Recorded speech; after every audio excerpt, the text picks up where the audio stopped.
नमस्कार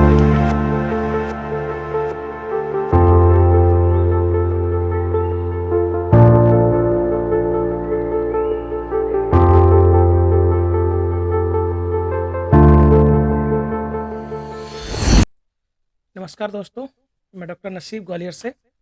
आज आपके सामने जिस टॉपिक को लेके हम आए हैं वो टॉपिक बहुत कॉमन है दोस्तों, और लगभग आपके आसपास कई लोगों को आप देखते होंगे इस टॉपिक से परेशान होते हुए। तो दोस्तों वो टॉपिक है हमारा माइग्रेन।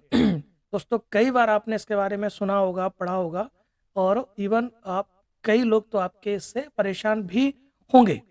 दोस्तों आज के टॉपिक में हम माइग्रेन को जानेंगे भी, उसको समझेंगे भी, और उसकी होम्योपैथिक रेमेडी के बारे में भी जानेंगे दोस्तों। तो आइए शुरू करते हैं माइग्रेन के बारे में। दोस्तों नॉर्मल लोग जो नहीं समझते कि माइग्रेन है क्या, वो इसको सिर्फ एक नॉर्मल हेडेक के रूप में ही देखते।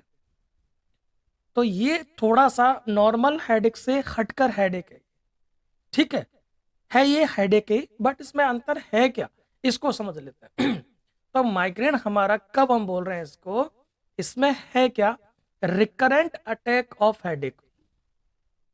नॉर्मल हेडेक में रिकरेंट अटैक की कंडीशन ऐसी नहीं आएगी, ठीक।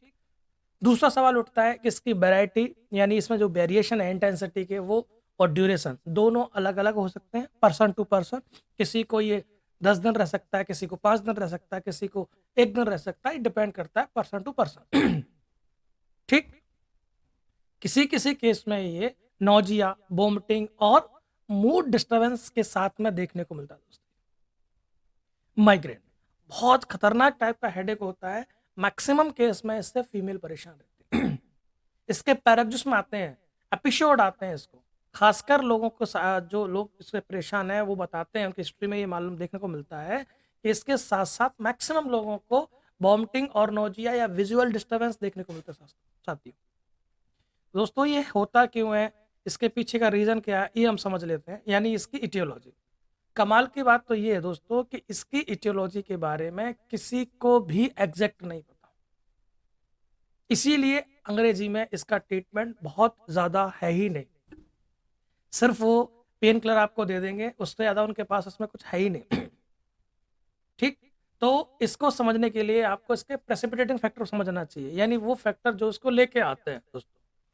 फॉर एग्जाम्पल, बहुत लंबे समय तक उपवास रखना, लाइट लाइट जो होती है एकदम चमकीली, उनके कांटेक्ट में आ जाना, पर्टिकुलर टाइप का कोई फूड हो सकता है, चीज़ है, चॉकलेट है, कुछ भी हो सकता है, उससे भी किसी किसी को ये तरह का हेडेक आ जाता है दोस्तों। दूसरी चीज़, अगर इसमें मैं आगे पढ़ूं, तो अगर सपोज दैट इसके तो आप करेक्टर देख लिए, अब हमारे पास कोई अगर पेशेंट आता है दोस्तों ये समस्या लेकर, और आप अगर इससे समस्या से परेशान है, तो आप कैसे पहचाने ये नॉर्मल हेडेक है या माइग्रेन। नॉर्मल हेडेक में कभी भी ऑरा की कंडीशन नहीं बनती, या प्रीडर्मल सिम्टम्स आपको देखने को नहीं मिलते। यहाँ जिसको भी माइग्रेन है उसको ये पता होता है या पता चल जाता है कि अब मुझे माइग्रेन का अटैक आने वाला है। वो सिम्टम जो एक्चुअल अटैक से पहले आते हैं दोस्तों, उनको हम बोलते हैं ऑरा। ऑरा में क्या क्या हो सकता है, आपका हो सकता है विजुअल डिस्टर्बेंस हो रहा हो, ठीक है, फ्लैशिंग हो रही हो, जिगजैग हो रही हो, आपकी आंखों के सामने, कुछ भी सिम्टम हो सकते हैं, पर्सन टू पर्सन ये वेरी करता है। किसी किसी के ट्रेमिंग हो लग जाती है, किसी किसी को हेडेक से पहले कुछ और सिम्टम आने लग जाते हैं।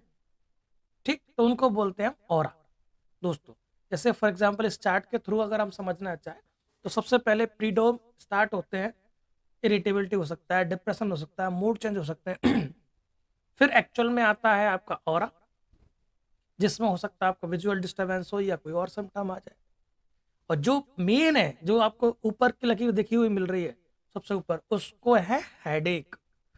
वो 4 घंटे से लेके 72 घंटे तक भी जा सकता है।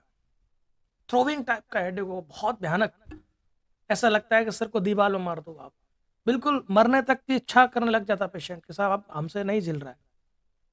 और एक्चुअल हेडेक खत्म होने के बाद फिर आता है इसका पोस्ट डर्मल फेज, यानी अब आपको वीकनेस, इरिटेबिलिटी, मूड डिसऑर्डर, लेथार्जीनेस, कुछ भी, या नींद आना, वो सिम्टम भी आते हैं, मगर एक्चुअल अटैक जाने के बाद नींद आ सकती है, ठीक है, आपको इरिटेबिलिटी हो सकती है, मूड डिसऑर्डर हो सकते हैं आपको ठीक है ना। तो ये हमारे माइग्रेन के कुछ टाइप थे, फीचर थे कि भाई ये हो रहा रहेगा, प्रोड्रम जो आपका आते हैं, उसके बाद फिर एक्चुअल अटैक अटैक आता है, फिर मेन उसके बाद पोस्ट स्टेज आती है दोस्तों यहाँ पे जो हेडेक का किस तरह का देखने को मिलता है, उसके फेज मैंने अभी चार्ट के थ्रू आपको बताया कि इसमें प्रोडर्मल, फिर ऑरा, फिर एक्चुअल हेडेक और पोस्ट।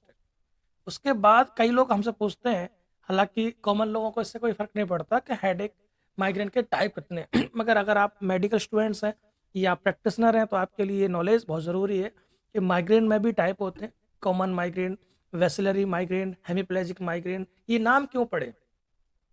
सपोज दैट मैं बेसिलर माइग्रेन की बात कर लूं तो इसमें बेसिलर क्यों? Due to spasm of basilar, ना, वर्टिबो बेसिलर आर्टरी यहाँ वेसिलर आर्टरी अफेक्टेड हो रही है, ठीक। इसमें और में देखने को मिला ataxia, bilateral paraesthesia, consciousness disturb हो सकती है आपको एक्चुअल अटैक्स आने से पहले तो बेसिलर अगर ये सिम्टम देखने को मिल रहे हैं तो आप बेसिलर माइग्रेन मान के चलिए। अगर आपको हेमिप्लेजिक माइग्रेन है तो उसको कैसे पहचानेंगे? उस एक्चुअल अटैक में आपको बॉडी का एक तरफ पैरालिसिस जैसे सिम्टम आएंगे हेडेक के साथ साथ, है ना। या आपको लास्ट में देखने को मिल जाएगा हेडेक खत्म हो गया, अब आपके एक तरफ की बॉडी प्रॉपर काम नहीं कर रही, तो दोस्तों उसको आप हेमिप्लेजिक हेडेक में या माइग्रेन में डाल सकते हैं, ठीक। फिर बात करते हैं क्लस्टर हेडेक की। बहुत ज्यादा हैवीनेस फील होगा इसमें सीवियर, ठीक। और सबसे खास बात जो है, चाहे वो नॉर्मल हो, चाहे वो हेमिप्लेजिक हो, चाहे वो बेसिलर हो, चाहे वो क्लस्टर हेडेक हो, है ना, कोई भी हेडेक हो, आप लोग ये इससे बचें कैसे, ये बहुत जरूरी है दोस्तों। दवा के साथ साथ इसमें सबसे ज्यादा जो काम करता है वो है इसके बचाव। ट्रिगर फैक्टर को पहचान लीजिएगा, भाई किस चीज से मैं अफेक्टेड हो रहा है। कई लोगों को सफर कर रहे हैं लंबे समय, उसके बाद आने लग जाता है, कई लोगों को भूखे हैं उसके बाद आने लग जाता है। तो उन चीजों से आप बचिए जो ट्रिगर फैक्टर आपके हैं, ठीक। मेडिटेशन करिए, आप टेक्निक्स अपनाइए, साइकोथेरेपी लीजिए, अपने आप को मोटिवेट करिए। और अगर आप इससे अफेक्टेड बहुत ज़्यादा परेशान हैं तो आप एक अच्छे होम्योपैथ को ढूंढकर इससे आप दवा लेकर अपने समस्या को हमेशा के लिए ख़त्म कर सकते हैं।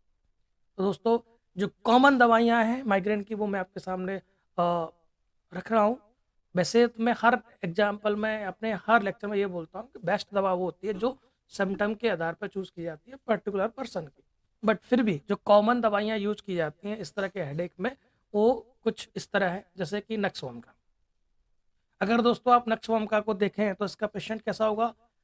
शराबी, कबाबी, या मैं कहूँ एन गेन, सब कुछ उसने अपने काम के प्रति झोंक रखा है।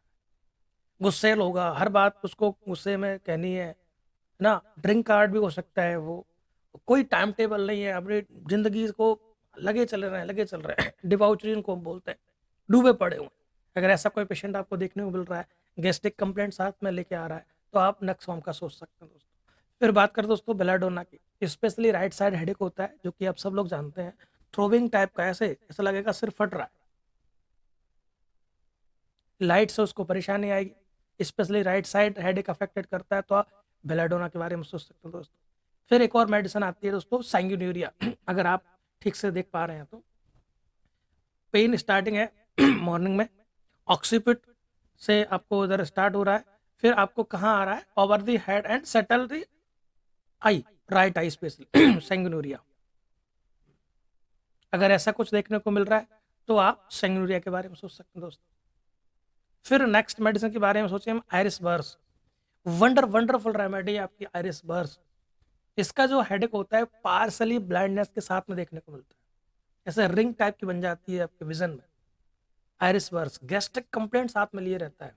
अगर ऐसा कुछ हेडेक आपको देखने को मिल रहा है तो आप आयरिस बर्स के बारे में सोच सकते हो दोस्तों, ठीक। अगली मेडिसिन हमारी जेलसीमिया, वंडरफुल रिजल्ट्स लेके आती है माइग्रेन के केसों में। डल, डिजी, ड्राउजीनेस अगर आपको देखने को मिल रही है, ब्लाइंडनेस देखने को मिल रही है, साथ में आपको ट्रिगर फैक्टर मिल रहा है कि ज़्यादा आई स्ट्रेन कर ली हमने तो आप जेलसीएम के बारे में सोच सकते हो दोस्तों। ये कुछ मेडिसिन दोस्तों साथ में थी आपके किसकी माइग्रेन के बारे में। तो माइग्रेन से अगर आप परेशान हैं तो उसके ट्रिगर फैक्टर को पहचानिए, उस काउंसलिंग करिए और साथ में एक अच्छे होम्योपैथ को ढूंढकर आप इसको हमेशा के लिए परेशानी को दूर कर सकते हैं। दोस्तों इसका इलाज थोड़ा सा लंबा चलता है बट ये क्योर हो जाता है। अगर आप हमसे दवा लेना चाहते हैं तो दिए गए नंबर पर हमसे कांटेक्ट करें और अपनी दवा मंगा सकते हैं। तब तक के लिए थैंक यू।